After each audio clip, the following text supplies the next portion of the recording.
চোখের পানিটা হাত দিয়ে তাড়াতাড়ি মুছে ফেলে। তের চোখ লাল হয়ে গিয়েছে, নাকের ডগাটা লাল হয়ে গিয়েছে। জাঙ্কুক মেয়েটাকে ছেড়ে দেয়, তাকায় মেয়েটার দিকে। কিরে লিসা, হঠাৎ আসলি যে? কেন, আমি কি আসতে পারি না নাকি? তুই তো তোর বিয়েতে দাওয়াত টাওয়াত দেস নাই, তাই এখন আসছি বউ দেখতে আর তোর কাছ থেকে পার্সোনাল ভাবে ভিআইপি ট্রিট নিতে। পার্সোনাল ট্রিট, ওকে ডান। তো লিসা, তোর ওই খাটাস বটটা কই রে? লিসা একটু সরে দাঁড়ায়, দেখে জিহুক তার পিছে দাঁড়িয়ে আছে। তের এতক্ষণ মন খারাপ থাকলেও এখন সে কনফিউজ হয়ে সবার দিকে তাকিয়ে আছে। জাঙ্কুক জিহুককে জড়িয়ে ধরতে গেলে জিহুক জাঙ্কুককে হালকা করে একটা ধাক্কা দেয়। হইছে হইছে, পিরিত করতে হবে না। তুই আমারে কি কইলি, খাটাস? না দোস্ত, তোরে কি আমি এটা কইতে পারি? ক, তুই তো আমার কলিজা। জিহুক একটু মৃদু হাসে, জাঙ্কুককে জড়িয়ে ধরে। জিহুক জাঙ্কুককে ছেড়ে দাঁড়ায় আর বলে, শালা বিয়া করছস, চামাস পর্যন্ত নাই, নিমো খারাপ। আরে শালা, সব এত তাড়াতাড়ি হইছে যে বলার টাইম পাই নাই।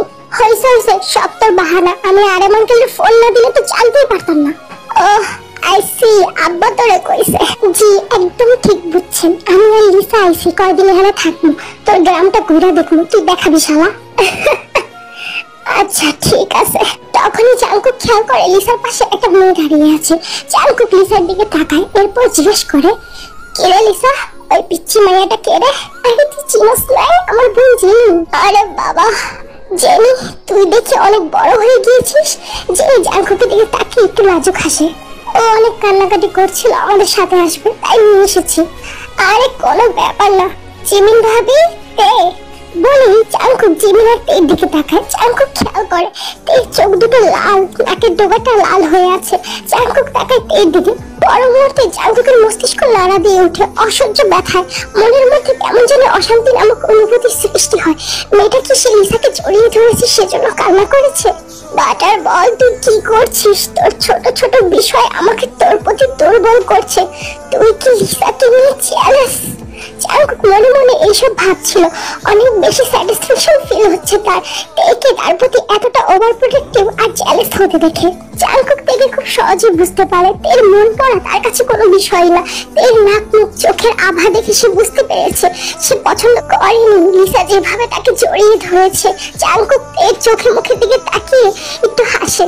জাঙ্কুকের এই জিনিসটা ভেবে অনেক বেশি খুশি লাগছে। জাঙ্কুক তাকে জিমিনের দিকে আর বলে, ভাবি লিসা জেনিকে ওদের রুমটা দেখিয়ে দাও। জিমিন হ্যাঁ সম্মতিতে মাথা নাড়ায়। লিসা তখন জিমিনের দিকে তাকায়, একগাল হেসে বলে, আরে জিমিন ভাবি যে, কি খবর তোমার? জিমিন একটু মুচকি হাসে আর বলে, আলহামদুলিল্লাহ লিসা, আর তুমি? এই তো ভাবি, আল্লাহর রহমতে অনেক ভালো আছি। তাই ভাবি ইয়েজি কোথায়? ইয়েজি ঘুমাচ্ছে রুমে, ও একটু দেরি করে ঘুম থেকে উঠে। বললো না যে সুগা ভাইয়ের মতন হয়েছে।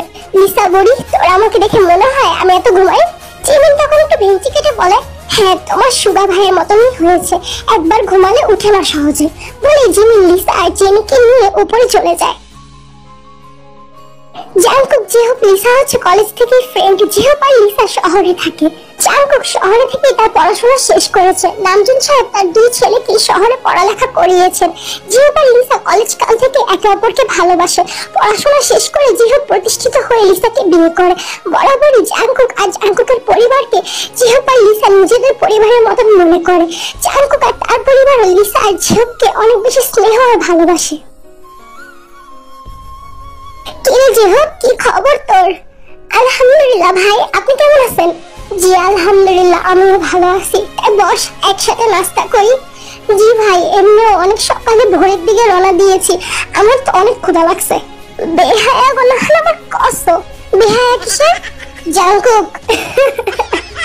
জাঙ্কুক তখন তাকায় তের দিকে আর বলে, তে। জাঙ্কুক কিছু বলার আগে তে বলে, ভাইয়া আপনি বসেন, আমি এখনই আপনাদের লাগে নাস্তা বানিয়ে লই আইতাছি। আর জাঙ্কুক সাহেব, আপনি একটু জিমিন ভাবিরে কোন আপু করে নিয়ে নিচে আসতে। জাঙ্কুক এর দিকে তাকিয়ে মুচকি হাসে। কিভাবে এই মেয়েটা তার কিছু না বলার পরও সবকিছু বুঝে যায়। জাঙ্কুক ভেবে পায় না, কথাগুলো বলেই তে ওখান থেকে রান্নাঘরে চলে যায়। জিহুক তাকায় তের দিকে, এরপর তাকায় জাঙ্কুকের দিকে। জাঙ্কুককে চোখ দিয়ে ইশারা করে। জাঙ্কুক হ্যাঁ সম্মতিতে মাথা নাড়ায়। জিহুক চোখের ইশারায় জাঙ্কুকের কাছ থেকে জানতে চেয়েছিল এটাই কি জাঙ্কুকের বউ। জাঙ্কুক হ্যাঁ সম্মতিতে মাথা নাড়ায়। তে চলে যাওয়ার সাথে সাথে জাঙ্কুক জিহুকের সুগার দিকে তাকিয়ে বলে, তোরা একটু বস, আমি এখনই আসছি বলি জাংকুক উঠে তের পিছে রান্নাঘরে চলে যায়। ঝিও একটু মুচকি হাসে। জাংকুক রান্নাঘরে গিয়ে দেখে তে রুটি বানাচ্ছে। পরনে একটা নীল কালারের 3 পিস, মাথায় কাপড় দেওয়া, নাকের টোকা বিন্দু বিন্দু ঘাম জমেছে যা অন্যের মাধ্যমে একটু পরপর মুছছে। হাতে হাতে রুটি বানাচ্ছে ও আরেক হাত দিয়ে চুলে রুটি ভাজছে। জাংকুক ভাবে এত একটা ছোট মেয়ে হয়ে দুই দিক কিভাবে সামলাচ্ছে। জাংকুক তের দিকে তাকিয়ে মুচকি হাসে। তের পিছে গিয়ে দাঁড়ায়, তেকে হালকা নরম সুরে ডাক দেয়, বাটার বল। তে চমকে যায়, পিছে ঘুরে তাকায়। তের হাতে থাকা রুটি বানানোর বেলুনটা ঠাস করে পড়ে যায় জাংকুকের পায়ে। তের চোখ মুহূর্তে আরো বড় হয়ে যায়। জাংকুক সাহেব, আপনি কেন আসছেন এখানে? ব্যথা পাইলেন তো এখন? জাংকুক তাকায় তের দিকে, দেখে তে তার দিকে চিন্তিত দৃষ্টিতে তাকিয়ে আছে। মনে হয় এখনই কান্না করে দেবে। জাংকুক তেকে তার জন্য এতটা চিন্তিত হতে দেখে একটু মুচকি হেসে বলে, কিছু হয়নি আমার বাটার বল। সত্যি তো? আপনি আসুন আমার সাথে, আমি এখন আপনার মলম লাগাই দিতেছি। লাগবে না বাটার বল, আমি ঠিক আছি। কিন্তু বাটার বল। চুপ হয়ে যায়। জাংকুক তাকায় তের চোখের দিকে আর বলে, তখন আমি জিজ্ঞেস করেছিলাম কি লাগবে বাটার বল। তুই কিছু বলতে চেয়েছিলি কিন্তু বলতে পারিসনি, সেটা জানতে এসেছি। তুই এতক্ষণ নিচের দিকে তাকিয়ে থাকলেও জাংকুকের কথা শুনে জাংকুকের দিকে তাকায়, দেখে জাংকুক তার দিকে তাকিয়ে আছে। তাই সাথে সাথে নিচের দিকে দৃষ্টি আবদ্ধ করে। উনি মনে রেখেছে আমার কিছু লাগবে কিনা। উনি বুঝেছেন আমি কিছু বলতে চেয়েছিলাম ভেবে তের গালে রক্তিম আভা চলে আসে। বাটার বল। জাংকুকের কথা শুনে তে নিজের হুঁশে ফিরে আসে। বাটার বল, তোর কি লাগবে? তে নিচের দিকে তাকিয়ে বলে, চুলের ক্লিপ এনে দিতে পারবেন? Hair clip? আমার চুলের ক্লিপটা ভাঙা গেছে। কাম করতে গেলে চুলগুলো খালি সামনে এসে পড়ে, অনেক বিরক্ত লাগে আমার। জাংকুকের নজর চলে যায় তখন তের চুলের দিকে, দেখে তের চুলগুলো খোলা, বারবার মুখের সামনে তের চুলগুলো পড়ছে। ছোট ছোট চুলগুলো তেকে খুব বিরক্ত করছে, কিন্তু জাংকুকের কাছে তেকে দেখতে খুব মায়াবতী লাগছে।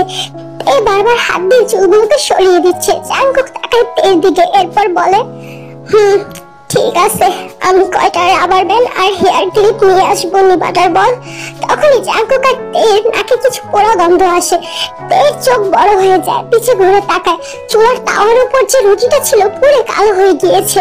হায় আল্লাহ! তের সাথে সাথে চুলা অফ করে দেয়। জাংকুকের দিকে ঘুরে জাংকুকের দিকে তাকিয়ে বলে, জাংকুক সাহেব, আপনার জন্য সাত সকালবেলা আমার সব কাম কাজ উল্টা পাল্টা হইতাছে, আপনি জানতো? জাংকুক তের দিকে বড় বড় চোখ করে তাকায়। বিয়ের এই 2 মাসে তে তার সাথে কোনো সময় এইভাবে কথা বলেনি। তে তার সাথে বিয়ের আগে এমন করে কথা বলতো, কিন্তু বিয়ের পর সে তেকে এমন করে কথা বলতে দেখেনি, হয়তো সে সুযোগ দেয়নি। তে নিজের কথা নিজেই অবাক হয়ে যায়, সাথে সাথে হাত দিয়ে মুখটা চেপে ধরে।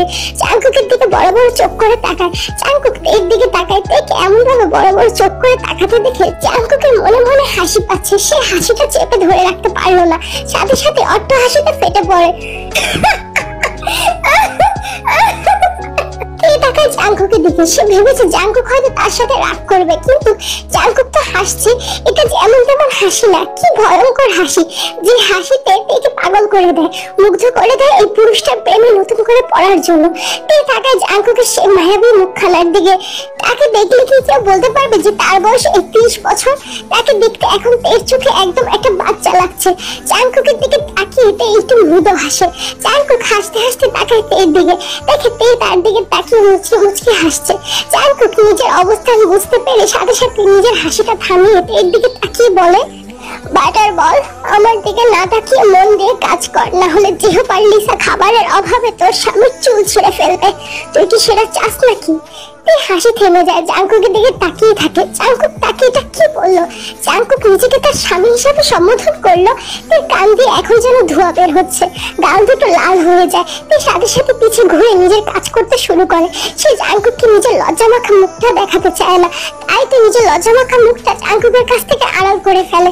জাংকুক সবটা বুঝতে পারে, জাংকুক পাগল হয়ে উঠছে। একে নিজের প্রতি এতটা দুর্বল হতে দেখে, এত বাধ্য হতে দেখে তের দিকে তাকিয়ে মুচকি হাসতে হাসতে জাংকুক রান্নাঘর থেকে বের হয়ে যায়। নাস্তা বানানো শেষ হলে জিহব লিসা জেনে মিলে নাস্তা করে নেয়। জাংকুক অপেক্ষা করছে জিহবের জন্য। জিহব, সুগা, জাংকুক আজকে একসাথে দোকানে যাবে। জাংকুক জিহবকে গ্রামের বড় বাজারটা ঘুরে দেখাবে। নাস্তা শেষে জাংকুক, জিহব, সুগা চলে যায়। একটু পর বুগাম আসে, এসে উঠান থেকে দাঁড়িয়ে জোরে ডাকতে শুরু করে তে আর জিমিনকে। তে ভাবি। জিমিন, তে, লিসা, জেনি মিলে এতক্ষণ গল্প করছিল। বুগামের গলার শব্দ পেয়ে সবাই উঠানে চলে আসে। ভাবি, বড় জিয়ন সাহেব আর ছোট জিয়ন সাহেব টাকা দিয়ে মোড়ে পাঠাইলো, কইলো কি জানি বাজার আনা লাগবো। শুন, আজকে সন্ধ্যায় আব্বা আম্মা এসে পড়বো, ঘরে মেহমানও আইছে, অনেক রান্না। তুই 4 কেজি পোলাও চাল, 3 কেজি গরুর মাংস, 3টা সোনালী মুরগি আনবি আর 2 লিটার তেল আনবি। বুগাম হেসমতিতে মাথা নাড়ায়। আর দাঁড়া, বাজারের ব্যাগ দিতাছি। এই যা, রান্নাঘর থেকে বাজারের ব্যাগটা নিয়ে আয়। তুই সাথে সাথে ঘরের ভিতর গিয়ে বাজারের ব্যাগটা এনে দেয় বুগামের কাছে। জিমিন তাকায় লিসা আর জেনির দিকে আর বলে, লিসা, জেনি, তোমরা কিছু খাইবা? তাইলে কও, আমি বুগামরে দিয়ে আনায় দিই। আরে না ভাবি, একটু আগে নাস্তা করেছি, পেটটা ভরা আছে। হ্যাঁ ভাবি, আরে না করো না তো, তোমরা খাও। তে একদম ঠিক বলছে, এখন ক্ষুধা না লাগলেও দেখবা 12টা 12:30টার দিকে ক্ষুধা লাগবে যাইব। বুগাম শুন, সবার জন্য হিসাব করে সিঙ্গারা আনিস, আর আজকে দুপুরে এখানে এসে খাবার খাইয়া যাবি। বুগাম খুশি হয়ে যায়, মাথা নাড়িয়ে সম্মতি দিয়ে বাজার আনতে চলে যায়।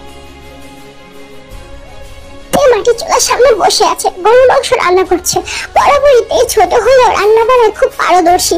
এর হাতের রান্না সবারই পছন্দ, তাই তো জিমিন আজকে তেকে গরুর মাংস রান্না করতে দিয়েছে।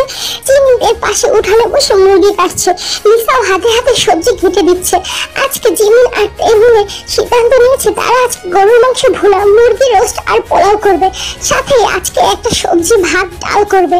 যেমন কথা তেমন কাজ, লিসাও তাদের সাথে হাতে হাতে সাহায্য করছে। কিন্তু জিমিন আর তে মিলে তাকে বেশি একটা কাজ করতে দেয়নি, বেশি জোরাজোরি করায় লিসাকে তারা সবজি কাটতে দিয়েছে। জেনি তো ইয়েজির সাথে খেলছে, বলতে গেলে তাকে সামলাচ্ছে, কারণ জিমি আজকে কাজ আর রান্না বান্না নিয়ে অনেক ব্যস্ত। দুপুরে জোহর আজানের পরপরই রান্না বান্না শেষে জিমি ইয়েজিকে নিয়ে চলে যায়, ওকে গোসল করিয়ে খাইয়ে দেবে, সাথে জিমি নিজেও গোসল করে নেবে। তেও চলে যায় গোসল করতে, লিসা আর জেনিও চলে যায় গোসল করে ফ্রেশ হতে। আজকে জাংকুক, সুগা, জেহব, বুগাম একসাথে 2টার মধ্যে বাড়ি ফিরে আসে। যেহেতু জেহব তাদের সাথে ছিল, তাই তারা আজকে দেরি করে বাড়ি ফিরেনি। সবাই এসে দেখে জিমি, লিসা, জেনি মাঝখানে রুমের সোফায় বসে গল্প করছে। কিন্তু জাংকুকের চোখ জোড়া তো কাউকে আকুতি করে খুঁজে সেই সকালে দেখেছে, আর এখন তো তার দেখা পায়নি। তার অজান্তে তার মনটা ছটফট করছে। জিমি ইয়েজিকে খাবার খাইয়ে দিচ্ছে, আর সাথে লিসা আর জেনির সাথে গল্প করছে। ভাবি, এ কোথায়? বউরে ছাড়া মনে এক মিনিট থাকাই যায় না। জাংকুক কান্দিল না লিসার কথায়, জিমির উত্তরের অপেক্ষায় দাঁড়িয়েছিল। তে, ও তো গোসল করছে। জাংকুক আর কিছু বলে না, কাঠের সিঁড়ি বেয়ে ওপরে নিজের রুমে চলে যায়। কি গো, যাও গোসল করে আসো, আজকে সবাই একসাথে খাবার খেতে বসবো। যেহেতু মাথা নাড়ি ওপরে তাকে আর লিসাকে যে রুমে থাকতে দেওয়া হয়েছে সেই রুমে চলে যায়। সুগার ফ্রেশ হতে চলে যায়। জাংকুক নিজের রুমে আসে, দেখে রুমের দরজা খোলা, বাথরুম থেকে পানি পড়ার শব্দ আসছে, তার মানে তে গোসল করছে। জাংকুক বিছানার উপর বসে গা থেকে শার্টটা খুলতে শুরু করে। তখনই বাথরুমের দরজা খোলার শব্দে জাংকুক তাকায় সেদিকে, দেখে তে বার হচ্ছে, শব্দ গোসল করা এক মায়াবী যুবতী। জাংকুক তাকায় তের পায়ের পাতা থেকে মাথার চুল পর্যন্ত।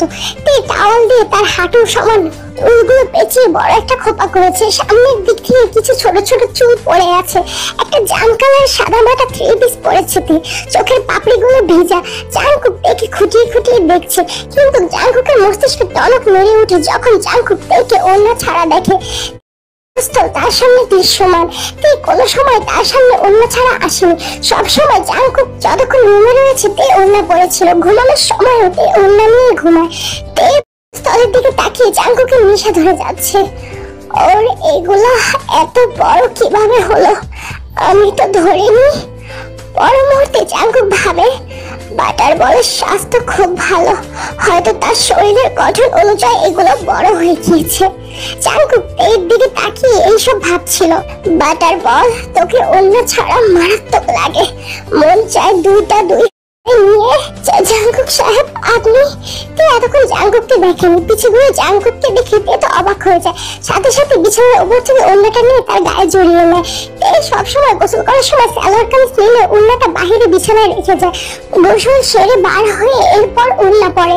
তে বাথরুম থেকে বার হয়ে আলমিরার সামনে দিয়ে টুকটাক কাপড় চোপড় গোছাচ্ছিল। সে ভাবেনি যে তার পিছে জাংকুক বসে আছে, তাকে দেখছে। পিছে ঘুরে জাংকুককে দেখে তে হতভম্ব হয়ে যায়, সাথে সাথে এইভাবে ওড়না নিতে দেখে তেকে জাংকুক বিরক্ত হয়, চোখে মুখে মুখে বিরক্তি ফুটে ওঠে। তে আবারও জাঙ্কুককে ডাক দেয়, জাঙ্কুক সাহেব। জাঙ্কুক কোনো কথা না বলে তে পাশ কাটিয়ে আলমিরা থেকে একটা শার্ট আর প্যান্ট বার করে গোসল করতে চলে যায়। তে অবাক হয়ে যায় জাঙ্কুকের এমন আচরণে। জাঙ্কুক কি তার সাথে রাগ করেছে? জাঙ্কুক যেভাবে তার দিকে তাকিয়েছিল মনে হচ্ছিল জাঙ্কুক তাকে চোখ দিয়ে গিলে খাবে। ছোট তের মাথায় কিছুই ঢুকলো না। জাঙ্কুকের মনে কি চলছে? তে কিছু না ভেবেই চুল থেকে টাওয়ালটা খুলে টাওয়াল দিয়ে চুলগুলো মুছতে মুছতে নিচে চলে যায়। জাঙ্কুক ওয়াশরুমের শাওয়ারের নিচে দাঁড়িয়ে আছে। গায়ে তার অনবরত পানি পড়ছে, কিন্তু জাঙ্কুকের শরীরটা ঠান্ডা হচ্ছে না, মনটা শান্ত হচ্ছে না। একে সামান্য ওইভাবে দেখার পরে জাঙ্কুকের লিটল কুকি অনবরত তাকে পড়ছে। মনে হয় এখনই বার হয়ে আসবে। বাটার বল শালির বাচ্চা কোন জায়গার, তোর জন্য 2 দিন ধরে আমার রোজ কষ্ট পোহাতে হচ্ছে। মাথাটা একদম নষ্ট হয়ে যাচ্ছে। জাঙ্কুকের চোখ দুটো লাল হয়ে গিয়েছে, মাথার রক ফুলে উঠেছে। তার লিটল কুকি তাকে অনবরত করছে। জাঙ্কুক ইচ্ছা করে সেটাকে ধরছে না, শান্ত করছে না। বারবার তের কথা মনে পড়ছে। তের সাথে এই 2 দিন তার যা যা হলো তা ভাবছে। এগুলো ভেবে জাঙ্কুকের লিটল কুকি অনবরত তাকে জ্বালাচ্ছে। জাঙ্কুকের সারা শরীর বেশিক্ষণ পানিতে থাকা সাদা নীল বর্ণের হয়ে গিয়েছে। জাঙ্কুকের এর উপর অনেক বেশি রাগ লাগছে। শিট, মন চায় ঘাড়ে তুলে একটা আছাড় মারি শালিটাকে, বালকন জায়গায় বলে জাঙ্কুক তার লিটল কুকিকে ধরে নিজের কাজ করতে শুরু করে। বাটার বল ধর আউট কেন হইতাছে না? কথাটা বলি জাঙ্কুক তার হারিয়ে দেয়। কিছুক্ষণ পরে জাঙ্কুক শাওয়ার নিয়ে নিচে চলে আসে। চোখ দিয়ে শুধু তেকে খুঁটিয়ে খুঁটিয়ে দেখতে শুরু করে। সবাই একসাথে বসে খাবার খায়, এরপর গল্প করে। এরপর জাঙ্কুক সুগা বুকাম চলে যায় দোকানের উদ্দেশ্যে। জিহপো তাদের সাথে যায়। বিকালের দিকে আরএম আর জিন আসলে লিসা, জিমি, তে আর জেনি মিলে জিনের সাথে তো গল্পের ঝুড়ি খুলে বসে। এজি তো তার দাদিকে পেয়ে তার কোল থেকেই নামছে না। আরএম সাহেব চলে যায় গ্রামের বড় বাজারের দিকে ছেলেদের সাথে দেখা করতে। বরাবরই আরএম সাহেব তার সন্তানদেরকে খুবই ভালোবাসে। 2 দিন ছেলেদের দেখেনি, তাই তো বাসায় এসে বসে থাকতে পারলো না, ছেলেদের সাথে দেখা করতে চলে গেল। জিন ঠিক করে লিসা যেহেতু আসছে এই উপলক্ষে সে পিঠা বানাবে। দুধপুলি পিঠা, পাটিসাপটা পিঠা, সাথে পায়েস। ঘরে নারকেল আছিল, দেশি নারকেল, তাদের বাড়ির নিজের গাছে। তে আর জিমি নারকেল কুড়াচ্ছে, লিসাও হাতে হাতে কাজ করছে। জিন আরামকে ফোন করে বলে দিয়েছে আসার সময় গুড় আর বড় বাজারের গরুর ফার্ম থেকে গরুর দুধ আনতে, সাথে গুঁড়া দুধ। জিনের হাতের পিঠা আর পায়েস বরাবরই বাড়ির সবার পছন্দ। জিহপ আর লিসা এখানে আগেও 2-3 বার এসেছে, তারাও জিনের হাতের পিঠা আর পায়েস খুব পছন্দ করে। রাত 9টা বাজে। আজকে জাঙ্কুকের সুগা দোকান তাড়াতাড়ি বন্ধ করেছে। জিনের আদেশ পিঠা বানানো হয়েছে, তাড়াতাড়ি যেতে হবে। জিনের উক্তি, গরম গরম পায়েস আর পিঠা খাবার স্বাদই আলাদা। জাঙ্কুক সুগা জিহপ বাড়ির দিকে রওনা দেয়। জীবন বাড়ি বড় বাজারের থেকে 10 মিনিট দূরে। সবাই তাই হেঁটে যাচ্ছিল। সাথে বুকামও আছে। জিন বেগম বুকামকেও পিঠার আয়োজনে দেখেছে। তারা বড় বাজার পার হওয়ার সময় জাঙ্কুকের চোখে পড়ে সেই চুড়ির দোকান, আর তার মনে পড়ে যায় যে তে তার জন্য হেয়ার ক্লিপ আর রাবার ব্যান্ড নিতে বলেছিল। ও শিট, এমনি ভুলে গেলাম আমি। ও তো মন খারাপ করতো। জাঙ্কুক এইসব ভেবে চুরির দোকানের দিকে হাঁটা শুরু করে। জিহপ সুগা বুকাম কিছু বুঝতে না পেরে জাঙ্কুকের সাথে হাঁটা শুরু করে। জাঙ্কুক দোকানের সামনে গিয়ে তার পছন্দ মতন হেয়ার ক্লিপ আর রাবার ব্যান্ড দেখতে শুরু করে। কিরে মিয়া, মেয়েদের মতন কসমেটিকের দোকানে তোর কি কামড়ে? আরে মামা, তে বলছে ওর হেয়ার ক্লিপ নাই, তাই ভাবছি কয়টা হেয়ার ক্লিপ আর রাবার ব্যান্ড ওকে নিয়ে দেই। বাবা, ওর জন্য এত ভালোবাসা। জিহপের কথা শুনেও যেন জাঙ্কুক শুনলো না। সে তের জন্য জিনিস কিনতে ব্যস্ত। আমি আমার বউ আর শালির জন্য কিছু কিনে নিয়ে যাই, বউয়ের সাথে মহব্বত বাড়বো বলে জিহপ দোকানের জিনিস দেখতে শুরু করে। মুগামের পাশে সুগা চুপচাপ দাঁড়িয়ে ছিল। সবাইকে সবার বউয়ের জন্য কিছু না কিছু টুকটাক কিনতে দেখে সুগার মনে পড়ে যায় সে তো জিমিনকে অনেকদিন হয়ে গিয়েছে কোনো উপহার দেয়নি। ভাবতে ভাবতে সুগাও জিহপের পাশে গিয়ে দোকান থেকে জিনিসপত্র দেখতে শুরু করে। জাঙ্কুক এর জন্য চুলের ক্লিপ আর রাবার ব্যান্ড কিনে। তখনই জাঙ্কুকের চোখে পড়ে কাঁচের চুড়ি। তার তো দেখে কাল খুব কাঁচের চুড়ি দিতে মন চেয়েছিল, কিন্তু কি বলে দিত তা সে বুঝতে পারেনি। তাই জাঙ্কুক এর জন্য কয়টা কাঁচের চুড়িও দেখতে শুরু করে। আরে, আজকে আমার একটা বউ থাকলে আমিও বউটার সাজগুজের জিনিস কিনে দিতাম।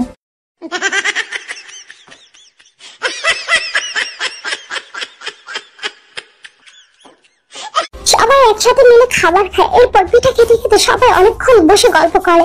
জাঙ্কুক একটু পর পর আর চোখে তেকে দেখছে তে যেভাবে করে কাজ করছে, সবার সাথে কথা বলছে, হাসছে, কিন্তু তে তার দিকে আসার পর একবারও তাকায়নি। কিন্তু জাঙ্কুকের মনের ধারণা ভুল করে দিয়ে তে তাকিয়েছে জাঙ্কুকের দিকে। জাঙ্কুকের অগোচর বেশি রাত হয়ে যাওয়ায় যে যার রুমে চলে যায়, বুকান নিজের বাসায় চলে যায়।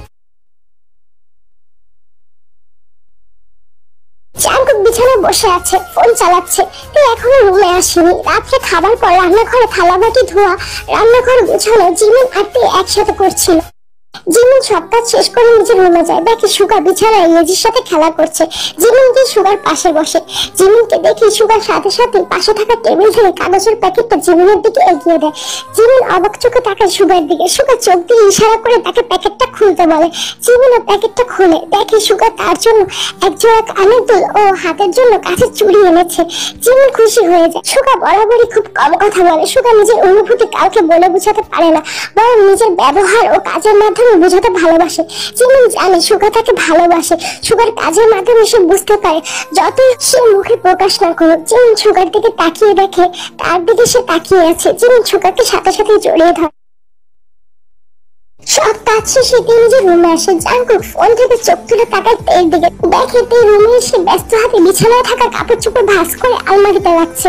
সোফায় থাকা জাঙ্কুকের হিসাবের খাতাটা টেবিলে নিয়ে রাখছে। জাঙ্কুক ব্যস্ত থাকা তের দিকে তাকায় আর বলে, বাটার বল। হাত সাথে সাথে থেমে যায়। জাঙ্কুকের দিকে ঘুরে দাঁড়ায়, দেখে জাঙ্কুক তার দিকে তাকিয়ে আছে। তে নিচের দিকে নিজের দৃষ্টি আবদ্ধ করে। জি জাঙ্কুক সাহেব, আমি তোর জন্য চুলের ক্লিপ আর রাবার ব্যান্ড এনেছি। কথাটা শুনে তের চোখ খুশিতে চকচক করতে শুরু করে। জাঙ্কুক এর দিকে তাকিয়ে একটু হেসে এরপর বেড সাইডের টেবিলের থেকে কাগজের একটা প্যাকেট বার করে তের দিকে এগিয়ে দেয়। তের সামনে এগিয়ে এসে প্যাকেটটা হাতে তুলে নেয়। প্যাকেটটা খুলে তের চোখ বড় হয়ে যায়। জাঙ্কুক তার জন্য সব কালারের চুলের ক্লিপ আর রাবার ব্যান্ড এনেছে, সাথে 2 জোড়া হলুদ আর সবুজ কাঁচের চুড়িও এনেছে। জাঙ্কুক সাহেব, 2টা চুলের ক্লিপ আনলেই তো হইতো, এতগুলো কিনতে আনছেন। বাটার বল, প্রতিটা 3 পিসের সাথে মিলিয়ে রাবার ব্যান্ড আর চুলের ক্লিপ পরবি, তাই সব কালারের এনে দিয়েছি। বড় বড় চুলগুলোর যত্ন নিবি, রাত্রে রাবার ব্যান্ড লাগাবি, চুলের ক্লিপ লাগাবি না, তাইলে চুলের ক্লিপ ভাঙবে না আর ঘুমাতেও সমস্যা হবে না। দিনে কাজ করার সময় চুলের ক্লিপ ইউজ করবি। তুই হ্যাঁ সম্মতিতে মাথা নাড়ায়। তুই শরমে মাথাটা কাটা যাচ্ছে। জাঙ্কুককে তার জন্য এত যত্ন নিতে দেখে তার অনেক ভালো লাগছে। জাঙ্কুক কি তাকে ভালোবাসতে শুরু করেছে? তার মাথায় এখন অনেক প্রশ্ন ঘুরছে, কিন্তু ভয় জাঙ্কুককে জিজ্ঞেস করতে পারছে না। কিন্তু আমতা আমতা করে বলে, জাঙ্কুক সাহেব, আর এই চুড়ি, কাঁচের চুড়ি তোর অনেক পছন্দের বাটার বল, তাই এনেছি। তোর মনের মধ্যে এখন যেন ঢোল পিটানো হচ্ছে, এত খুশি হয়েছে সে, কিন্তু জাঙ্কুকের সামনে প্রকাশ করতে পারছে না। জাঙ্কুক এটা মনে রেখেছে যে তার কাঁচের চুড়ি খুব পছন্দ। বাটার বল। জাঙ্কুকের কথা শুনে তে ভাবনা জগৎ থেকে ফিরে আসে। যা, এখন মাথা সুন্দর করে আছড়ে বড় চুলে সুন্দর করে একটা বেনি করে এরপর ঘুমা। জাঙ্কুকের কথা শুনে তে হ্যাঁ সম্মতি জানায়। চুল আছড়ে বেনি করতে শুরু করে। জাঙ্কুক তাকিয়ে আছে এর দিকে। এই মেয়েটাকে যতই দেখছে তার মায়ায় আটকে যাচ্ছে। ঘুমিয়ে পড়েছে, কিন্তু কালকের মতন জাঙ্কুকের আজকেও ঘুম আসছে না, ঘুমাতে পারছে না। বারবার চোখ চলে যাচ্ছে পাশে থাকা বাটার বলের দিকে, যে এখন গভীর ঘুমে আচ্ছন্ন। রাত প্রায় 2টা বাজে। জাঙ্কুক ঘুমাতে পারছে না। জাঙ্কুক তাকায় টের দিকে, দেখে তে ঘুমিয়ে পড়েছে। ছোট ছোট চুলগুলো এলোমেলো ভাবে মুখে পড়ে আছে। জাঙ্কুক নিজের অজান্তে হাত দিয়ে তের মুখের উপরে থাকা চুলগুলো সরিয়ে দেয়। এই মেয়েটার প্রতি তার অনুভূতি সে বুঝছে না। হয়তো কথাটা সত্য যে বিয়ের পর স্বামী স্ত্রীর মধ্যে মায়া মহব্বত আল্লাহ নিজ থেকে তৈরি করে দেন। হয়তো জাঙ্কুকের সাথে এটাই হচ্ছে। জাঙ্কুক তাকিয়ে আছে তের মায়াবী মুখখানার দিকে। জাঙ্কুকের নজরে তখন পড়ে তের অন্যটা ঘুমের মধ্যে এলোমেলো হয়ে গিয়েছে, যার কারণে তে ভালো করে বোঝা যাচ্ছে। এত কাছ থেকে দেখে এমনি দেখে জাঙ্কুকের নেশা ধরে যায়। জাঙ্কুকের চোখ দুটো লাল হয়ে যায়। জাঙ্কুকের মন চাচ্ছে মুখ ডুবিয়ে যদি সে ঘন ঘন নিঃশ্বাস নিতে পারতো, মাথাটা রেখে ঘুমাতে পারতো, হয়তো তার শান্তি লাগতো। জাঙ্কুক আর ভাবতে পারছে না। জাঙ্কুকের ভাবনা তখনই ভেঙে যায় যখন সে দেখে তার লিটল কুকির ঘুম ভেঙে গিয়েছে এবং সে এখন জাঙ্কুককে অনবরত পোক করছে। জাঙ্কুক পারে না নিজেকে সামলাতে। জাঙ্কুক এক হাত দিয়ে তের কোমর চেপে ধরে তেকে নিজের কাছে নিয়ে আসে। তের ওপরে উঠে তের তলে থেকে অন্য নামিয়ে মুখ ডুবিয়ে দেয় স্থলে। ঘন ঘন নিঃশ্বাস নিতে শুরু করে। এর শরীরের গন্ধ তাকে পাগল করে দিচ্ছে। বাটার বল, তোর গায়ের এই মাতাল করা গন্ধ আমাকে পাগল করে দিচ্ছে। আমি কিছু করে বসবো যদি কন্ট্রোল হারিয়ে ফেলি। ব্যাটার বল, তুই কি বুঝছিস এগুলো আমার মনের মধ্যে দিয়ে যে ঝড় বয়ে যাচ্ছে? বলে জাঙ্কুক থেকে আরো শক্ত করে জড়িয়ে ধরে। তের বুকে মুখ গুজে আরো জোরে জোরে ঘন ঘন নিঃশ্বাস নিতে শুরু করে। নিজেকে শান্ত করার চেষ্টা করে, কিন্তু সে পারছে না। তার কিছুতেই ঘুম আসছে না। জাঙ্কুকের লিটিল কুকি তাকে অনবরত করছে। জাঙ্কুক আর পারছে না এই ব্যথা সহ্য করতে। জাঙ্কুক সাথে সাথে দেখে ছেড়ে দেয়, উঠে দাঁড়ায়, ওয়াশরুমের দিকে হাঁটা শুরু করে। জাঙ্কুকের মধ্যে অনেক বেশি উত্তেজনা কাজ করছে। জাঙ্কুক জানে তুমি অনেক কিছু ফিল করে সে। জাঙ্কুক নিজেকে পরিষ্কার করে সে একই ভাবে দেখে শক্ত করে জড়িয়ে ধরে তের বুকে মাথা গুজে ঘন ঘন নিঃশ্বাস নিতে নিতে জাঙ্কুক ঘুমিয়ে যায়। তে গভীর ঘুমে আচ্ছন্ন। তার আশেপাশে কি হচ্ছে না হচ্ছে তার কোনো কিছুর খবরই নেই। না না জাঙ্কুক সাহেব, আমি যাবো না কোথাও। বাটার বল, রাগাবি না আমাকে। আমার যদি বেশি কথা বলতে হয় তাহলে তোর জন্য ভালো হবে না। তোকে দরকার হলে হাত পা ভেঙে আমার সাথে নিয়ে যাব, তাও তোর আমার সাথেই যেতে হবে।